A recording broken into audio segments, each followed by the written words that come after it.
Welcome, gamers, to another edition of Boomer Game Reviews. Today, we'll be going over The Walking Dead Season 2 of the Telltale series. These have been phenomenal games. This is number 2 out of 4 games in the series. It's a choose-your-own-adventure with quite a bit of different options for dialogue. It can be pretty dark, and you can be as nice or as mean as you like. I'll go ahead and just have this playing in the background while I go over the game. So out of the series, I'd have to say this is overall my least favorite.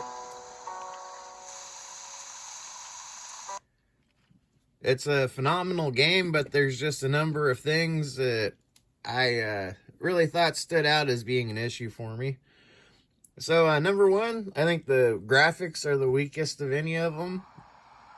It's a downgrade notably from the first one, which looked quite a bit better. The story has 2 of my least favorite long segments. They really seem to go on forever. It's not always a bad thing, but yeah, doing the 6th or 7th playthrough, it feels pretty tedious. There is one section where the dialogue was wrote wrong, so it completely changed the meaning of my answer. It was an option like he deserved to die, and it said he didn't deserve to die is what I said. So it was completely ass backwards from what it meant.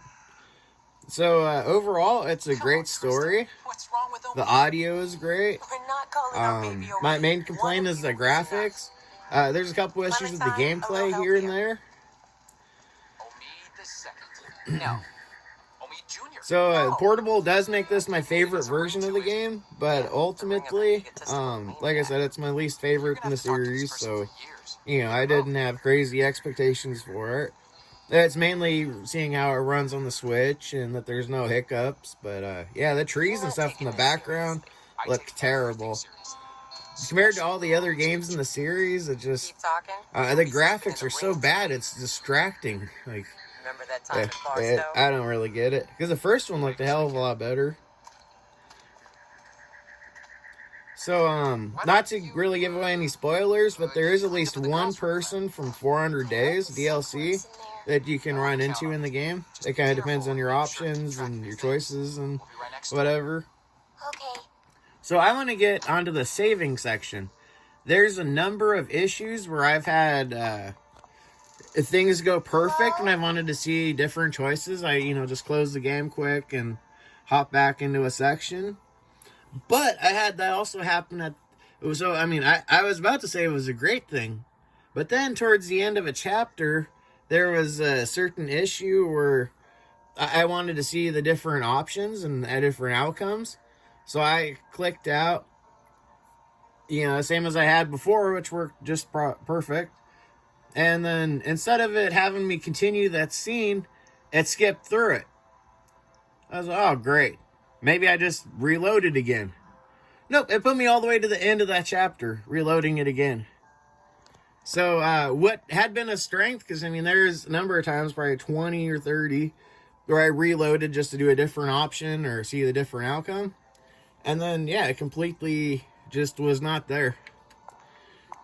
So, yeah, look at these graphics. Even the bathroom doesn't look that good. Not that bathrooms are supposed to look good. But, yeah. So, overall, I give the sound a 9.5. The story a 9.5. Graphics a 7. Gameplay a 7.5. Overall, this game's an 8. I would call it. No problem. And I'm inclined to put it just barely higher, but the save issue, I would have had to play 2 hours to go back to that segment and see the different option. Apparently, it doesn't make a whole lot of difference. There's a bunch of different sites and areas where you can see the different outcomes and the branches of how all of it works, but I haven't really done much of a deep dive into that. I've just been kind of experimenting here and there. So, overall, Telltale's make some of the best games. The Batman ones are also on the Switch. The Wolf Among Us 2 is supposed to be coming out, and I heard that's also a Switch game, which would be great. So that should mean the first one will be coming out as well. Basically, any of the choose your own adventure games, like any of them by Telltale, I've loved. There's like 2 games of theirs I have not liked out of everything, and that's quite a lengthy catalog. The 2 I didn't like were Back to the Future. It just was so hard to get into. And the Minecraft one was, I don't know, it was odd. It was entertaining, but it was odd. And now it's 40 something bucks. I won't get to finish it, but yeah, it was interesting. So yeah, these games have really good story, and the dialogues and the sound and everything sounds great. The graphics are a little lackluster. Ultimately, I recommend these games, and you pretty much have to play this one to do the series. It'd be kind of pointless just to, pick up 3 and start playing without playing 2 of the 4 in the series. So, yeah, I mean, it's pretty much one of those you need to play, whether, as long as you want to go through the story. I mean, I guess you can always choose your options, but then you're missing out on a lot to go from there.